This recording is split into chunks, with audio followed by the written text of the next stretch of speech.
Assalamu alaikum wa rahmatullahi wa barakatuh.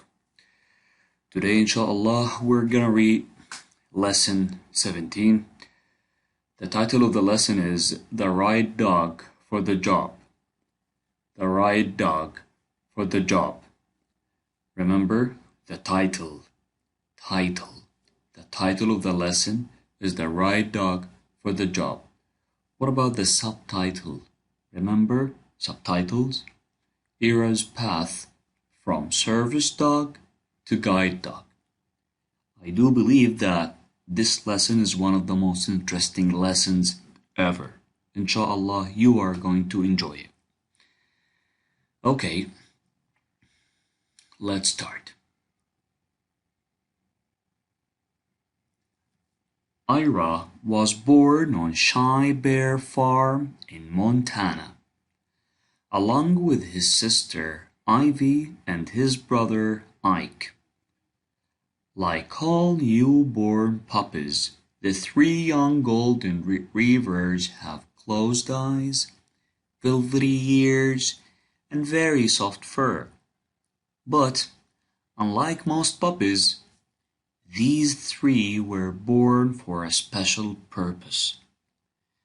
By the time they are 2 years old, each is expected to have become a service dog, helping a person who has difficulty moving around on his or her own to lead a fuller life.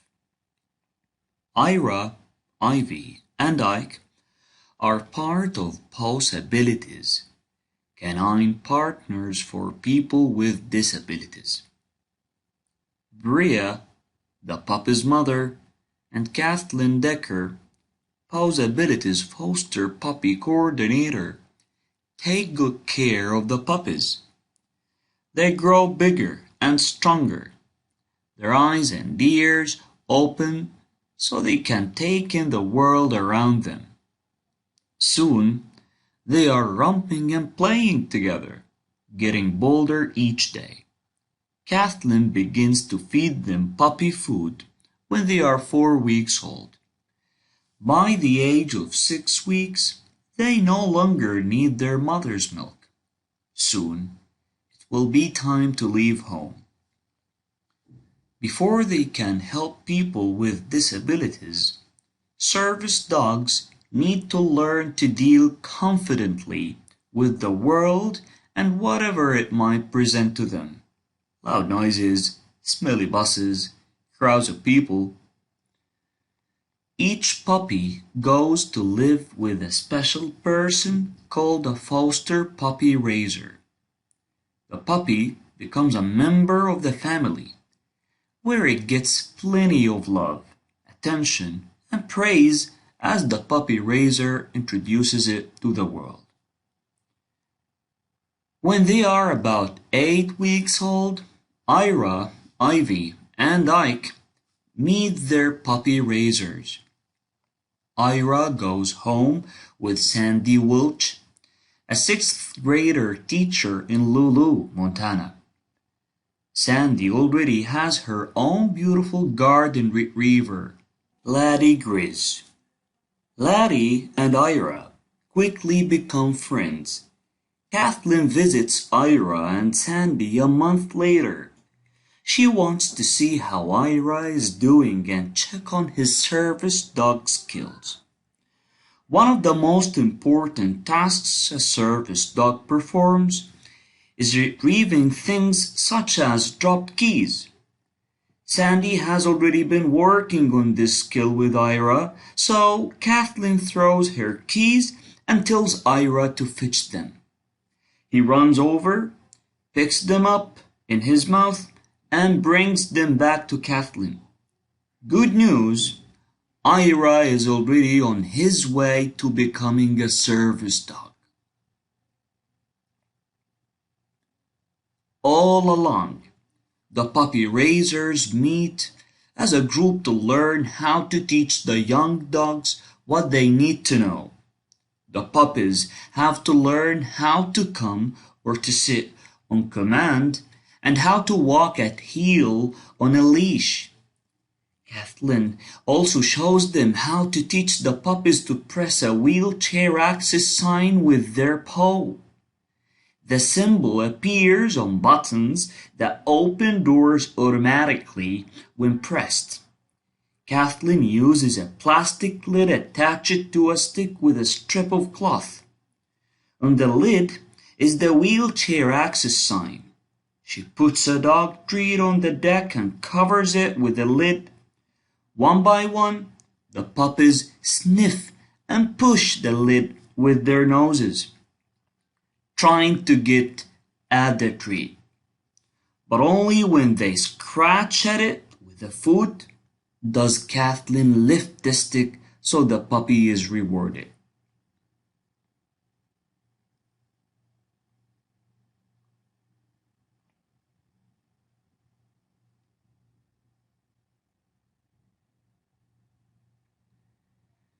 Next, the group goes to the bus station. The bus company loans Poe's abilities, a bus and driver. The puppies practice getting on and off over and over again. They ride around town and learn to stay calm on the bus as it stops and starts. By the end of the day, riding the bus has become as natural as a trip in the car. The puppy raisers take the dogs wherever they can, such as to sporting events and the farmer's market. Every 2 weeks, the group meets at a different place somewhere in town. At the mall, the puppies learn not to be distracted at the pet store or by the crowds of people walking by. They also practice pushing the button with the wheelchair sign to open the door. At the university, they learn how to open a door using a tug made of rope tied to the knob. At the library, they learn to lie quietly under the table while the puppy raisers look through books. They also learn how to enter the elevator correctly, walking right beside the puppy raiser instead of going in front or behind. It would be dangerous if the elevator door closed on the leash.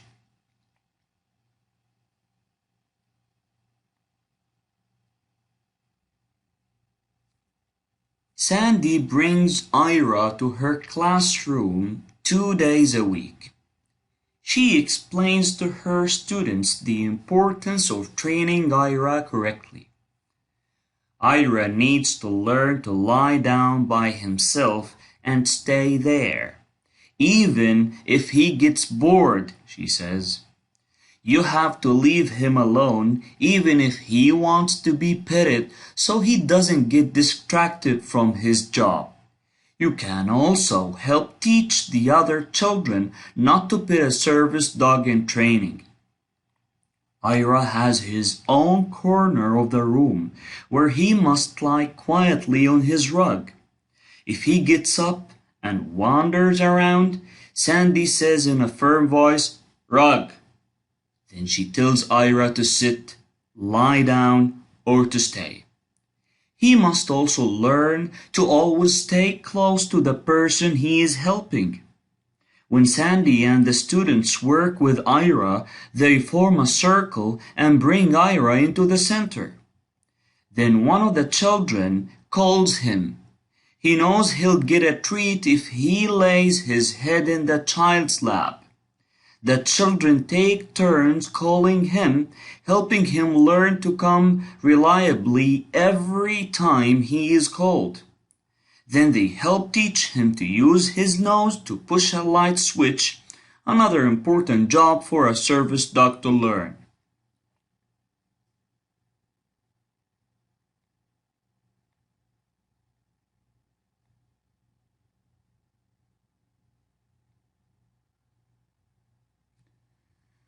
Ira goes all over the school, so he gets used to noisy places like the cafeteria and the gym during pep rallies. Sandy also takes him to other classrooms and tells the other students about service dogs. As summer approaches, Sandy's students must say goodbye to Ira. Each child gets a chance to say what having Ira in the classroom meant to her or him. I feel special because I got to help train Ira, says one. I never liked dogs before Ira came, but now I like having him around, confesses another. Having Ira in the classroom has made me feel beyond wonderful, says a third. To reward the children for their help, Sandy arranges a field trip to Shy Bear Farm. The students take turns making dogs' toys, working on scrapbooks for Ira's new companion, touring the farm, and playing with the 6-week-old puppies. They also get to say one last goodbye to Ira.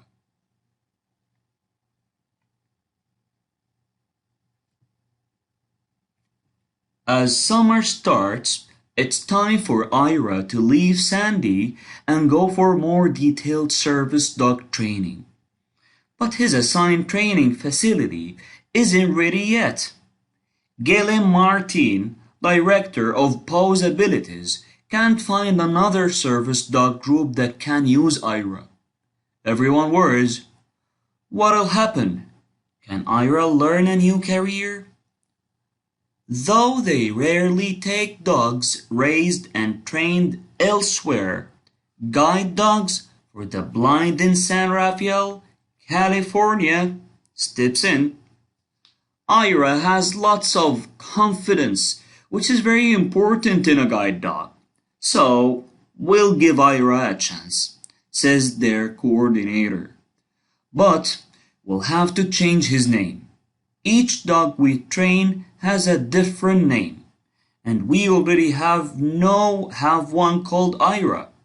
We'll just change the spelling of Ira so he won't have to learn a new name. Now Ira needs to learn a whole new set of skills, which takes 4 to 5 months. He has to get used to wearing a guide dog harness.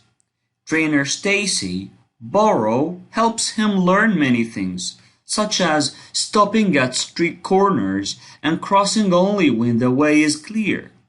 The most important thing a guide dog must learn is intelligent disobedience. Knowing when to disobey can enable a guide dog to save its owner's life. For example, if the blind person tells the dog to go forward when a car is running a red light, the dog must refuse to obey. Ira is smart. He passes the program with flying colors.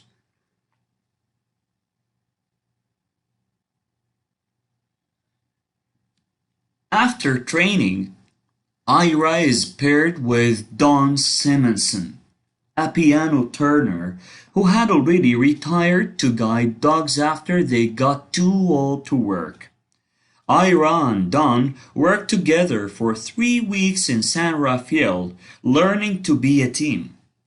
Then it's time to graduate. Sandy comes from Montana for the graduation. She gets to see Ira and meet Don before the ceremony. Ira and Sandy are delighted to be together again, but Ira clearly knows his place is now with Don. During the graduation ceremony, Don's name is announced when his turn comes. Sandy hands Ira over to Don. Ira is Don's dog now, and the two will be loving, giving partners. Sandy will miss Ira, but she's happy that he has found a home with someone like Don. At home, Kennewick, Washington, Don and Ira continue to learn to work together. Grayson, Don's retired guide dog, also lives with them. Grayson and Ira become fast friends, playing together just like Ira and Laddie did.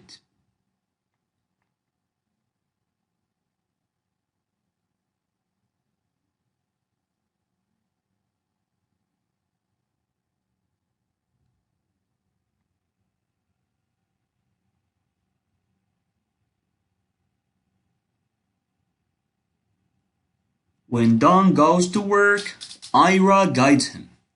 Once they enter the room with the piano, Don says, "Ira, find the piano," and Ira leads him to it. Then Don gets to work and Ira lies down nearby, waiting patiently, as he learned to do in Sandy's classroom. He is there for Don whenever he is needed. "I'm so glad Ira and I found each other," Don says. "He's just the right dog for me." Sandy and Don become friends, and, as a surprise, Sandy invites Don to the 8th grade graduation of the children who helped train Ira. Don's wife, Robbie, drives their motor home to Montana for the graduation. After Sandy talks to the audience about Ira and Don, she shows a movie of their graduation from Guide Dogs for the Blind. Then she announces that Don and Ira are in the auditorium, and Joey, Ira's favorite student, escorts them to the stage. The surprised students are delighted to see the results of their hard work and the hard work of so many others. Their own canine student, Ira, is now a working guide dog.